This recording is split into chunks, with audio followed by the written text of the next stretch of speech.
Hello, good morning to everyone. Today we see about communicative approach.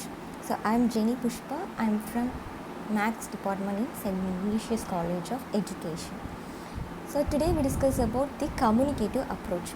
Okay. First let's see what is communication. So communication is simply the act of transferring information from one place or person or group to another. So that is called communication. So now let's see what is communication approach. So the communication approach, it's come from that view that languages successfully learned, so that the learner have to communicate with a real meaning. So when the learner are involved in real communication, they can use their natural strategies for language acquisition, and this encourages them to learn to use the language naturally. So this is called communication approach. Okay, now let's see the principles of communicative approach. So communicative approach, there are 5 principles. The first is the target language is used to communicate for language learning. Okay, the next is the language must be able to differentiate between both the formal and informal style, so that the learner can easily capable what the information transfer from one person to another. So next is learner must be exposed to and interact constantly in the target language. Okay, then the next is they can develop the 4 skill, that is LSRW skill, that is listening, speaking, reading and writing must be incorporated for the very beginning. And here the teacher acts as a guide and a facilitator or instructor. So next is the characteristics of the communicative approach. There are 7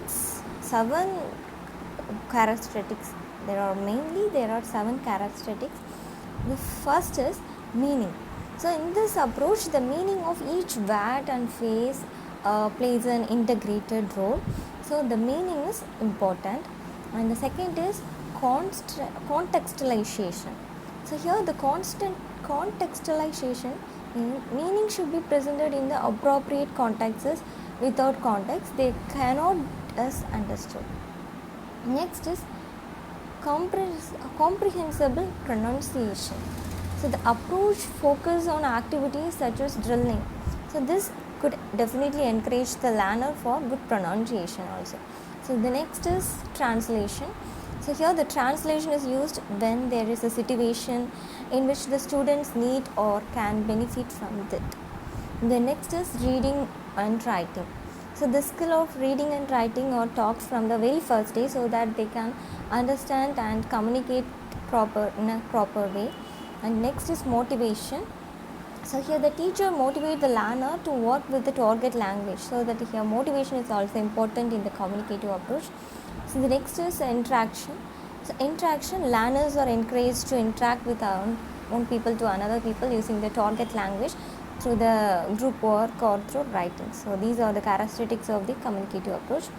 So next is advantages of communicative approach. So here the first advantage is here the increase of fluency in the target language. So the fluency is increasing through communicative approach. So the next is the communicative approach is also increase the self-confidence. So this enables the learner to be more confident when interacting with another people. So it develops correct language habit. And the next is it develops the command over the vocabulary and structures.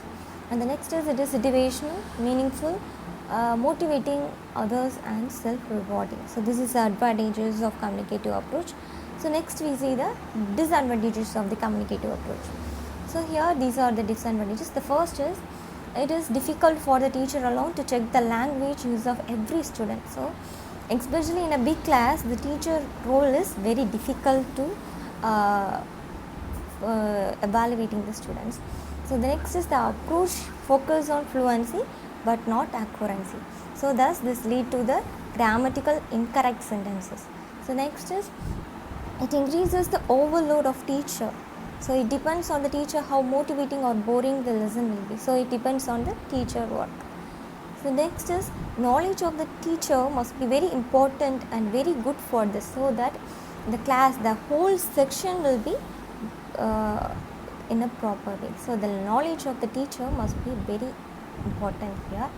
And the next is weak learners would struggle and cannot use the target language accurately, so they can continue to make mistakes and evenly give up. So these are the disadvantages of the communicative approach. So that's all. Thank you for this wonderful time you have spent to listening this. So thank you.